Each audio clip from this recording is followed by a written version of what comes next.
Jai Mata Di all, and hope you are enjoying this happy learning series. Question number 12 में तो बहुत मज़े आए. मैंने भी कुछ नया सीखा, मैं बताता हूँ. और आज क्वेश्चन नंबर 13 में भी देर आर 13 मेगा प्राइजेस और लेवल थोड़ा सा और बढ़ा दिया है, ऑप्शंस और थोड़ी सी बढ़ा दी आप लोगों के लिए. Choose your option wisely. और मैं तो कहूँगा बस तैयार हो जाइए. क्वेश्चन मैं पूछने वाला हूँ, लेकिन एक नई चीज़ जो मैंने सीखी है वो भी आपके साथ पहले शेयर कर लूँ कि वैसे ही टीम के लिए सुपरवाइज़ करना लाइव चैट में थोड़ा सा मुश्किल काम होता है.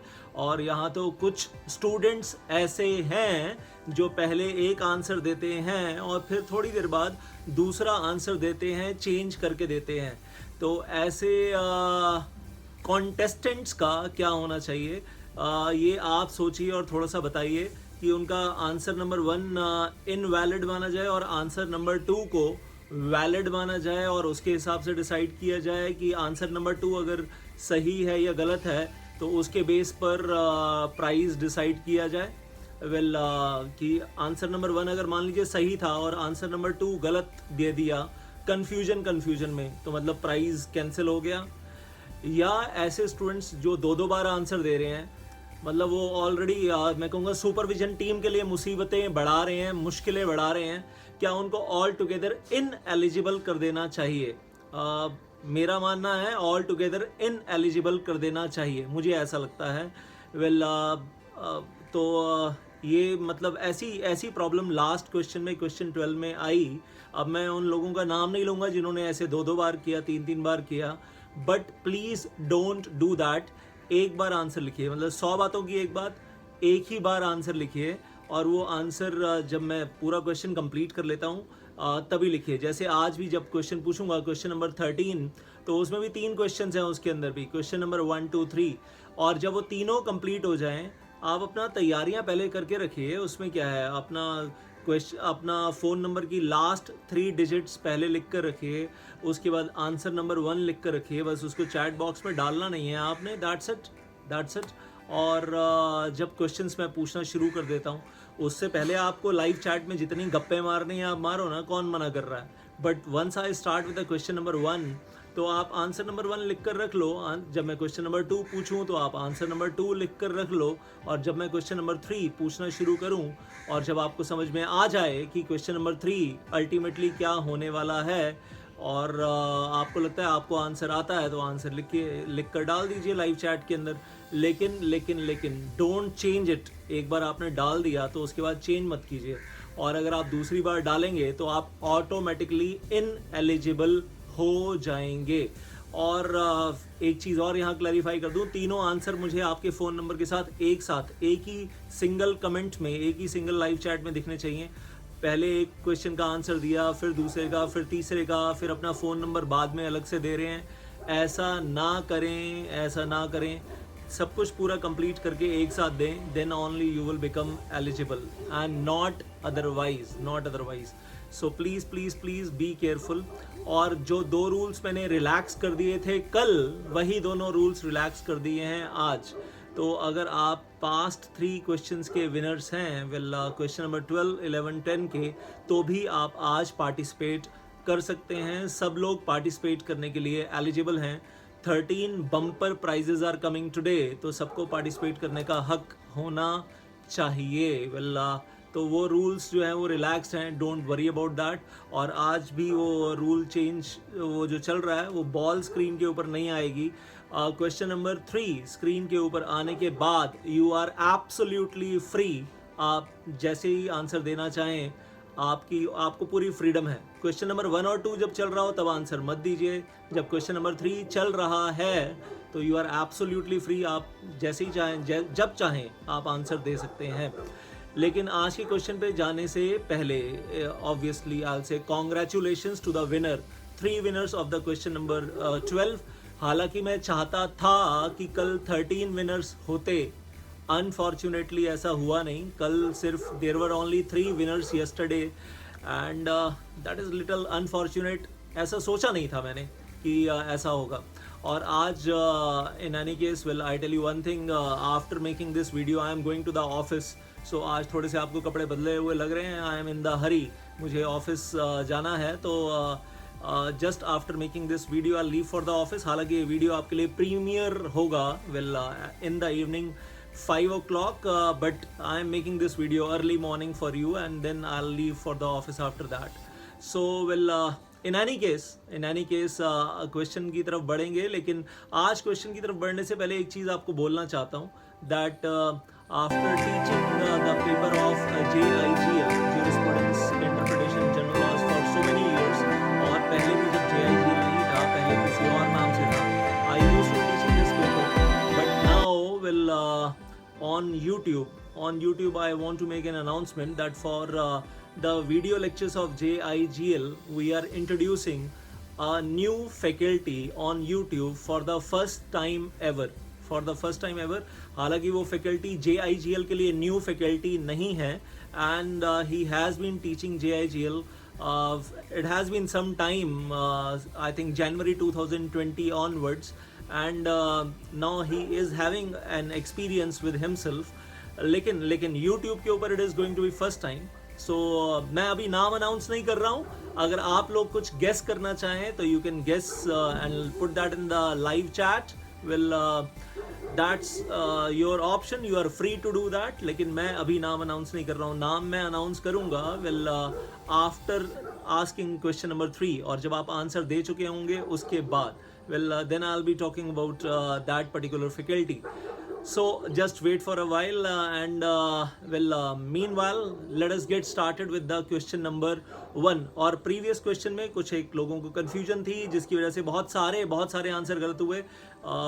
वो क्वेश्चन नंबर 3 में कि सर वो कंपनी गवर्नमेंट कंपनी है या नहीं है, येस और नो, और CAG अपॉइंट करेंगे नहीं करेंगे, उसके बारे में बात करेंगे, लेकिन वो सब बाद में. Finally going to the question number 1 of the day.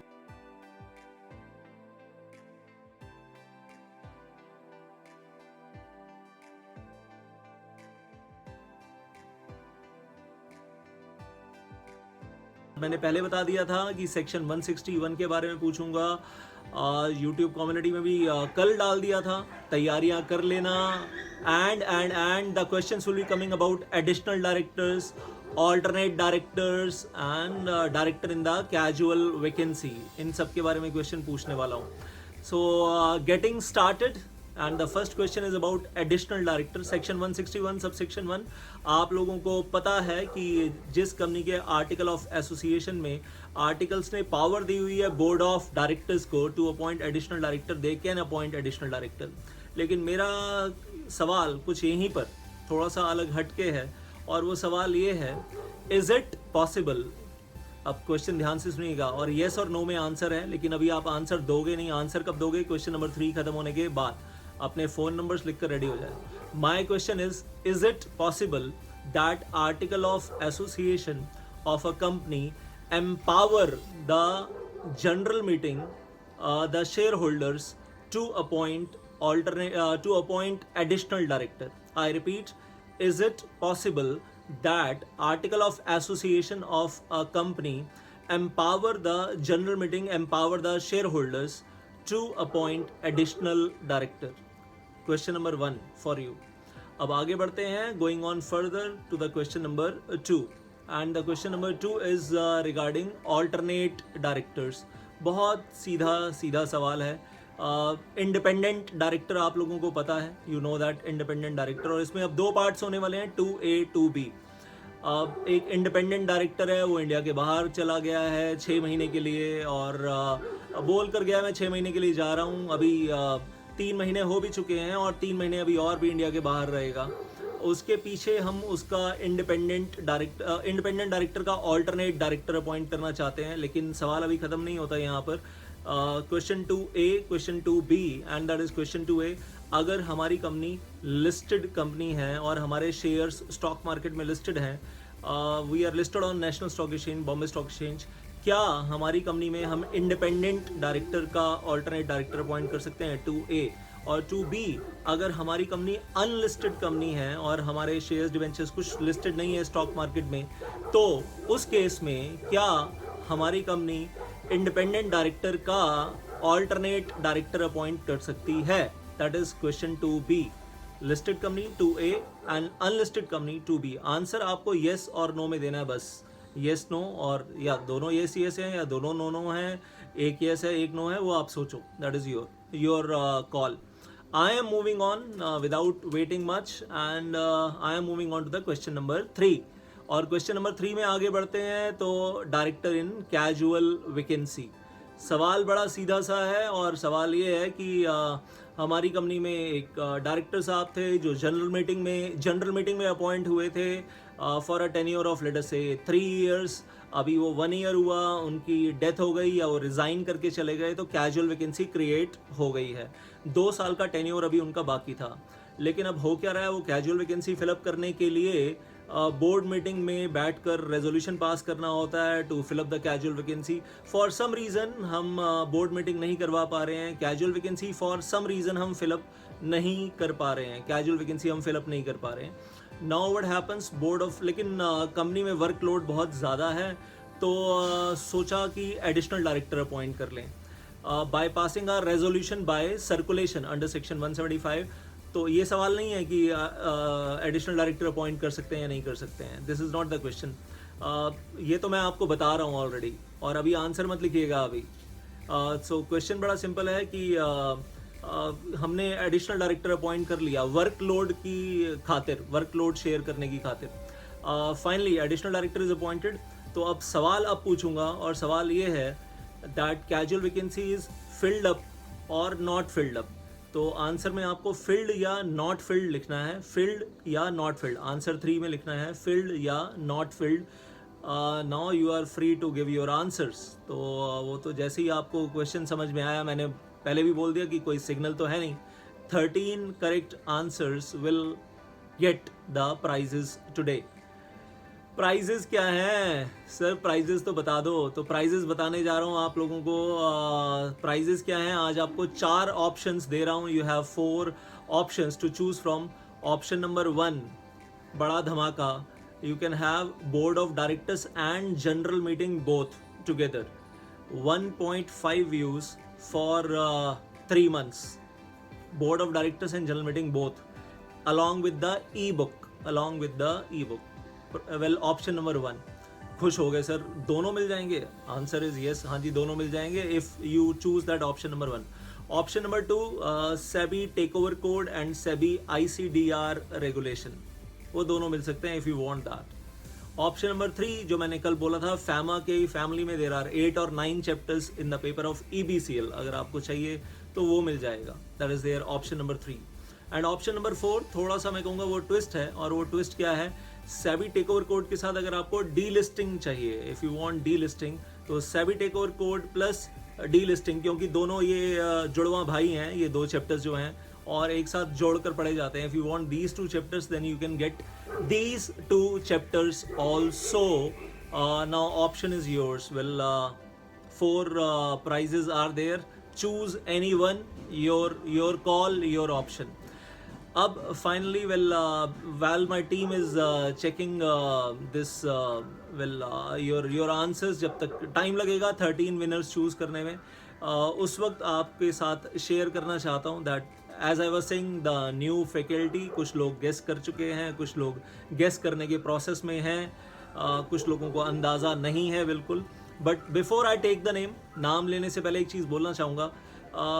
when I finally took this decision that I will pass on my legacy of teaching the paper of JIGL to somebody else, I thought of a few things in my mind कि जब मैंने पढ़ाना शुरू किया था और जो मेरा 20-21 साल का 21 years ऑलमोस्ट टीचिंग एक्सपीरियंस है, उसके हिसाब से मैंने जो अपनी ज़िंदगी में सीखा, रियलाइज़ किया, वो उस फैकल्टी में होना चाहिए, वो उस न्यू फैकल्टी में वो सारे characteristics होने चाहिए when I pass on my paper to that new faculty। and the first characteristic is honesty in teaching the papers of law in the course curriculum of CS। और 2 बातें बोलूँगा इसमें कि जब मैं खुद स्टूडेंट था तो रियलाइज़ करता था कि मैं अभी भी बहुत रिस्पेक्ट से उनका नाम लेता हूँ, उनसे इंस्पायर होता था कि CA फाइनल के अंदर टैक्स पढ़ाते हैं विनोद गुप्ता सर, हाँ Vinod Gupta sir, teaching the tax in CA final, उनसे इंस्पायर होता था बहुत ज़्यादा कि कोई सीए में टैक्स पढ़ाए तो इस तरीके से पढ़ाए, और मेरे फ्रेंड्स उनसे पढ़ते थे, उनकी बुक्स देखा करता था, उनके नोट्स देखता था, तो समझ में आता था कि यार सीए में कोई टैक्स इस तरीके से पढ़ा रहा है। तो फिर समझ में आया कि सीएस के कोर्स करिकुलम में भी लॉ के पेपर्स जो हैं, जो हमारा कोर एरिया है, बिल्कुल वैसे ही बहुत इन डेप्थ पढ़ाया जाना चाहिए। बाल की खाल, खाल की खाल, तो ऐसा ही कोई टीचर हो लॉ पढ़ाने के लिए जो वो बाल की खाल और फिर खाल की खाल निकाल सके, इन my words as I say that. And then एक छोटी सी चीज़ ऐड करना चाहूँगा, न्यू कंपनीज एक्ट 2013 में तो वेल दैट इज़ वी से सेक्शन 447 है, एंड फ्रॉड, तो मामला डिस्ट्रिक्ट कोर्ट में जाएगा, एडिशनल सेशन जज के पास जाएगा, 10 साल की जेल हो सकती है फ्रॉड करने पे। तो CRPC, क्रिमिनल प्रोसीजर कोड की नॉलेज तो बहुत सॉलिड होनी चाहिए। तो मतलब JIGL में वो जो कोर्ट सिस्टम पढ़ते हैं और CRPC पढ़ते हैं, वो कहीं ना कहीं एज कंपनी सेक्रेटरी भी काम आएगा सब कुछ। Civil procedure code, criminal procedure code, Indian evidence act, वो सब कुछ काम आने वाला है जब आपका खुद का केस फंसेगा ना। वेल भगवान ना करे वैसे कभी फंसे, लेकिन सब कुछ अच्छे से आना चाहिए। And we people become almost half advocates. एक बार लॉ पढ़ने का स्किल आ जाए ना, वो स्किल डेवलप करना होता है, इंटरप्रिटेशन पढ़ने का स्किल डेवलप करना होता है। एक बार स्किल आ जाए तो you can always keep on flourishing in your professional career. Number 1। Number 2, मैं हमेशा चाहता था कि टीचर्स अपने जो लॉ पढ़ाने वाले टीचर्स हैं, वैसे तो सभी टीचर्स, लेकिन स्पेशली CS प्रोफेशन है तो लॉ के पेपर्स पढ़ाने वाले जो टीचर्स हैं वो बहुत रिसर्च वर्क करें। और JIGL जैसा जो पेपर है जहाँ पर 18 और 19 चैप्टर्स आर देयर, तो हर चैप्टर में अलग अलग रिसर्च वर्क हो सकता है। तो the teacher should be doing lots of research on each and every chapter, and it's going beyond the course curriculum of ICSI. And then JIGL तो एक ऐसा पेपर है जहाँ पर अगर कोई LLB क्वालिफाइड आकर पढ़ाएगा, हु इज़ क्वालिफाइड LLB, तो ऑलरेडी वो उनमें से बहुत सारे चैप्टर्स LLB के कोर्स करिकुलम में काफ़ी आगे अगले लेवल पर, नेक्स्ट लेवल पर कर चुका होता है ऑलरेडी। मैंने भी LLB किया तो I realise this thing when I did my own LLB। तो ये रियलाइजेशन अंदर से है कि LLB के कोर्स करिकुलम में ऑलरेडी एक लेवल, 2 लेवल आगे जा चुके होते हैं, और उसके बाद भी रिसर्च वर्क कॉन्टिन्यूज। और मैं तो बोलता हूँ well our teacher is also a student for life time, क्योंकि टीचर खुद भी पढ़ता रहता है, फर्दर रिसर्च वर्क करता रहता है, अमेंडमेंट्स होती रहती हैं, उनको पढ़ता है, सिंप्लीफाइड एग्जाम्पल्स बनाता है, and so on. So research work tendency has to be there in the teacher. Number 3, well I move on further. The teacher should have the tendency to simplify the complicated legal provisions with the help of real life examples. First of all, real life examples के साथ connect कर दिया जाए किसी provision को, ये provision real life में वहाँ use हुआ था so and so case में, and this is the connectivity. तो पढ़ने का मज़ा और भी ज़्यादा आता है कि ओहो जो हम पढ़ रहे हैं वो रियल लाइफ में इस तरीके से यूज़ हो चुका है। तो कुछ केसेस हैं जो ऑलरेडी ICSI कोर्स करिकुलम में हैं, कुछ केसेस हैं जो हम कहना चाहिए बाहर से ले आते हैं, कोर्स करिकुलम के बाहर से। There is whole ocean of knowledge. तो the teacher should have that tendency of simplifying the subject with the help of flow charts, tables, examples, everything. And lastly speaking over here, obviously जो मैंने बोला कि teacher के अंदर tendency होनी चाहिए बाल की खाल निकालना और फिर खाल की खाल निकालना, पहले भी बोल चुका हूँ। Number 4, that tendency should be there. तो वो लॉ को बारीकी से, एक्यूरेसी के साथ पढ़ा जा सकता है। And the teacher should not be going in the shortcuts. लो बेटा तुम्हें आधा पढ़ा दिया मॉड्यूल में से, आधा साफ कर दिया, ये वाला आता है एग्जाम में, ये वाला नहीं, ये छोड़ दो, ये 10% 20% चांस है, आएगा आएगा नहीं आएगा नहीं आएगा, और पता चलता है वही चीज़ें एग्जाम में आई हुई हैं। तो फाइनली आई लाइक टू से पॉइंट नंबर 5 कह सकते हैं आप, and that is the teacher in the professional syllabus, in the professional courses will should be preparing you for the exams and also making strong base for your professional career. आपका strong base भी आगे तैयार कर रहा हो, और teacher के अंदर से अगर ये टेंडेंसी है कि मुझे ये दोनों काम एक साथ करने हैं तो वो हो जाएंगे, क्यों नहीं हो जाएंगे। And the students will be moving on the right path when the teacher is moving on the right path. कई बार मैंने देखा कि टीचर्स ही कंफ्यूज करते हैं बच्चों को और शॉर्टकट में पढ़ाते हैं, आधा पढ़ाते हैं, आधा कोर्स करिकुलम साफ कर देते हैं, पतली बुक पकड़ा देते हैं। देखो ICSI मॉड्यूल तो इतना मोटा है, हमारी तो बुक पतली सी है। तो भाई किसी तरीके से पास हो जाओ, और उसके बाद तुम्हारा करियर ना कचरा होने वाला है, क्योंकि पढ़ना तो तुम्हें आएगा नहीं आगे ज़िंदगी में, लॉ कभी ढंग से पढ़ना आएगा नहीं तुम्हें, पहले ही लॉ पढ़ने का स्किल नहीं सिखाया तो आगे तो तुम क्या पढ़ोगे? जब तुम चलोगे ही गलत रास्ते पे शुरू से, तो आगे रास्ता सही कैसे करोगे?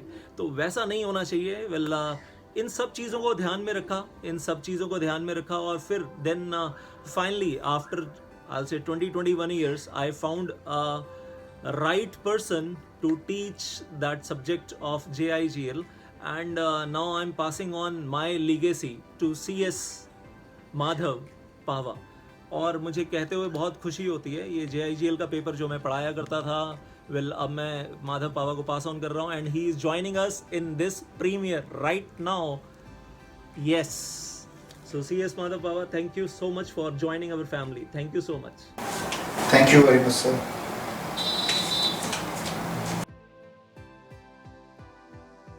Hello everyone. First of all, I would like to thank Deepak sir for his kind words for me. Earlier, Deepak sir has given me the opportunity to take the face-to-face classes of JIGL, and the experience was really wonderful. During the batch, Deepak sir called me up and said that why don't you record your lectures? I took his words very seriously and I started recording the lectures. And once the lecture has been recorded, I passed on all the lectures to sir. Sir, आपने बोला था कि record करो और recording हो गई sir complete, अब क्या करना है? On that day, sir told me कि अब से face-to-face batch you will be taking, okay? And उसके साथ साथ अब से आपके जो lectures हैं, वीडियो lectures हैं, ये pen drive and Google drive के फॉर्म में भी स्टूडेंट्स के पास जाएंगे। मींस द JIGL के आपके, चाहे वो आपका face-to-face बैच हो, चाहे वो आपका ऑफलाइन मोड हो, दोनों में मोड में your lectures will be given to the students. तो ये एक और अपॉर्चुनिटी मुझे सर ने दी। So I'm very thankful to sir. I'm very thankful to sir for creating the opportunities again and again. I'm highly privileged that I'm under your guidance, under your support. Actually, you are the support system for us. अब students की बात अगर करी जाए कि मैं actually हूँ आपके पास किस लिए, मेरा JIGL पढ़ाने के पीछे मकसद क्या है? My only and only aim is to make you feel what actually law is. Law है क्या, मैं ये आपको बताना चाहता हूँ। मेरी पूरी कोशिश ये है कि आपको ये पता सके कि what law is all about. While studying law, हम लोगों को ऊपर से नहीं पढ़ना होता है. We have to feel the law. Law is not just what is written in the words in the statutes. ऐसा नहीं है. Law उसके पीछे भी है, या बोल सकते हैं law is beyond the words. Law की इंटरप्रिटेशन सिर्फ वर्ड्स के साथ नहीं होती, उसके साथ साथ हम लोग को लेजिस्लेचर जो होते हैं उनकी इंटेंशंस को भी पकड़ना पड़ता है कि एक्चुअली लॉ बनाने के पीछे उसका कारण क्या है, what was the purpose behind the laws. ये सब चीजें will be doing in the chapter of interpretations of law. वहां पे बहुत डिटेल में हम लोग पढ़ने वाले हैं। एक और बहुत इंपॉर्टेंट चीज है कि ignorance of law is no excuse. अगर आप बोलते हो कि मुझे नहीं पता था कानून के बारे में और मुझसे कोई गलती हो गई है, तो सर उसके लिए आपको छोड़ा नहीं जाएगा, आपको बख्शा नहीं जाएगा। क्लियर है? एक लाइन है कि a criminal can run from the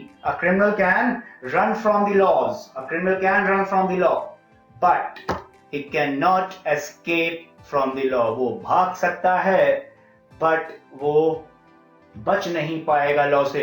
एक मूवी में मैंने एक लाइन सुनी थी, एक मुझे याद आ रही है वहां की लाइन। वहां पे एक बोला गया था कि जिस तरह एक इंसान बिना जमीन पे कदम रखे चल नहीं सकता, जिस तरह एक इंसान बिना जमीन पे कदम रखे चल नहीं सकता, उसी तरह एक क्रिमिनल कानून से भाग तो सकता है सर, बट कानून से बच नहीं सकता। वही लाइन मैंने आपको बोली है, a criminal can run from the law, भाग सकता है but he can not escape from the law. Clear? तो लॉ बहुत वास्ट है सर, लॉ बहुत वास्ट है। ठीक है। एक और इम्पोर्टेंट इसमें लाइन है जो मैं हमेशा यूज करता रहता हूँ अपनी क्लासेस में जब मैं उनको लेक्चर्स बताता हूँ लॉज के रिलेटेड, कि if there is no proof you are no guilty. अगर आपके पास सबूत नहीं है, कोई सबूत नहीं तो कोई गुनहगार नहीं। सिंपल सी लाइन है एक तरह से, कोई सबूत नहीं कोई गुनहगार नहीं। अब एक बच्चा मुझसे बोलता है कि सर कैसी कैसी बातें करते हो आप बोल रहे हो सर सबूत नहीं होगा। हाँ, एक बंदे ने अगर मर्डर किया है उसके आगे खिलाफ कोई सबूत नहीं मिल रहा तो मतलब वो सर मर्डर नहीं। सर लॉ कहता है, मैं नहीं कह रहा कुछ, ये कानून कह रहा है। जब आप इंडियन एविडेंस एक्ट पढ़ोगे वहां आपको पता चलेगा कि एविडेंसेस जो हैं, जो सबूत हैं, हाँ, वो एक तरह से अनमोल रत्न है सर। अनमोल रत्न होते हैं किसी गुनाहगार को जेल तक पहुंचाने के लिए। अगर वो आपके पास नहीं है तो सर वो गुनहगार को सजा नहीं हो सकती। If there is no proof there will be the person will be no guilty. तो ये सब थोड़े कॉन्सेप्ट्स हैं लॉ के जो हम लोग बहुत डिटेल में पढ़ेंगे जब हम लोग क्लासेस में पढ़ेंगे। इस सब के बारे में बात करेंगे और हम लोग जो शब्दों में लिखा गया है वो भी पढ़ेंगे और जो शब्दों में नहीं लिखा गया है, जो वर्ड्स फॉर्म में नहीं है लॉज, उसके बारे में भी पढ़ेंगे। ठीक है, चलिए भाई, होप विल मीट सून। तब तक के लिए bye bye and take care. Thank you. Thank you, C.S. Madhav Pava sir, for sharing little fundamentals of law right now और थोड़ा सा मैं कहूँगा प्रकाश डालने के लिए लीगल प्रोविजंस कैसे पढ़ने चाहिए, लॉ का क्या सिग्निफिकेंस है उसके बारे में। Well but before we quit today, obviously आज के विनर्स हम अनाउंस कर दें। और वो इतना ज़रूर बता दूं कि मिनिस्ट्री ऑफ कॉरपोरेट अफेयर्स ने कहा था there are 7 categories of companies which are visible on screen now. आप चाहें तो स्क्रीनशॉट ले सकते हैं। 7 कैटेगरी ऑफ कंपनीज जो गवर्नमेंट कंपनीज नहीं हैं। ओल्ड कंपनीज एक्ट में भी इनको गवर्नमेंट कंपनीज नहीं माना जाता था और जहां पर 51% शेयर होल्डिंग 7 कॉम्बिनेशंस में से कोई एक कॉम्बिनेशन होल्ड कर रहा है तो वो गवर्नमेंट कंपनी तो नहीं है, लेकिन उसमें ऑडिटर अपॉइंट करने का legal right CAG comptroller and auditor general का है। सो बस इतना याद रखिएगा। That is regarding question number 3 जो हमने क्वेश्चन 12 के अंदर पार्ट 3 कह लीजिए पूछा था, ये उसका आंसर है। और आज के विनर्स के लिए बोलूँगा कॉन्ग्रेचुलेशंस टुडे। और आप अपनी ऑप्शंस अब कमेंट बॉक्स में बता दीजिएगा और कमेंट बॉक्स के अंदर आप अपना फ़ोन नंबर बता दीजिएगा, अपना जीमेल आईडी बता दीजिएगा जो हम पब्लिक नहीं करेंगे। और हमारी टेक्निकल टीम आपके साथ कांटेक्ट करेगी टुडे और tomorrow, maximum tomorrow they will give you a call and they will ensure कि आपके प्राइजेस आपके पास जल्दी से जल्दी पहुंच जाएं और आप उनका फ़ायदा लेना जल्दी से जल्दी शुरू कर दें। सो क्वेश्चन नंबर 14, अच्छा सर जाते जाते ये भी तो बता दो क्वेश्चन नंबर 14 आप क्या पूछने वाले हो। तो मैं आपको बता दूं, एक बार मेरे दिमाग में आया, लास्ट टाइम सेक्शन 164 पूछा था डिस्क्वालिफिकेशन ऑफ डायरेक्टर्स, तो शांति नहीं मिली दिल को अभी मेरे पूरे। ऐसा लगता है उसमें इंटरप्रिटेशन करने के लिए और भी बहुत कुछ है जो पूछ सकता था, पूछा नहीं। तो मैं रिपीट कर रहा हूँ फर्स्ट टाइम कुछ इस हैप्पी लर्निंग सीरीज में section 164 read with section 167 and section 188, 2-3 sections. हाँ, section 164 disqualification of directors, section 167 vacation of office, 188 related party transaction के फाइन पेनल्टीज देख कर रखिएगा। मुझे पूरा सेक्शन नहीं चाहिए आपसे, मैं आसान कर देता हूँ आपका काम। सिर्फ जेल फाइन पेनल्टी वगैरह देख कर रखिएगा सेक्शन 188 में क्या है। Thank you so much, keep enjoying happy learning. And इस हैप्पी लर्निंग सीरीज में जाते जाते बोल दूँ एक चीज़ आज। वेल लास्ट थिंग, हम CS माधव पावा सर को भी बीच में देखेंगे and he will be asking some questions to you as well very soon. Once again, जय माता दी।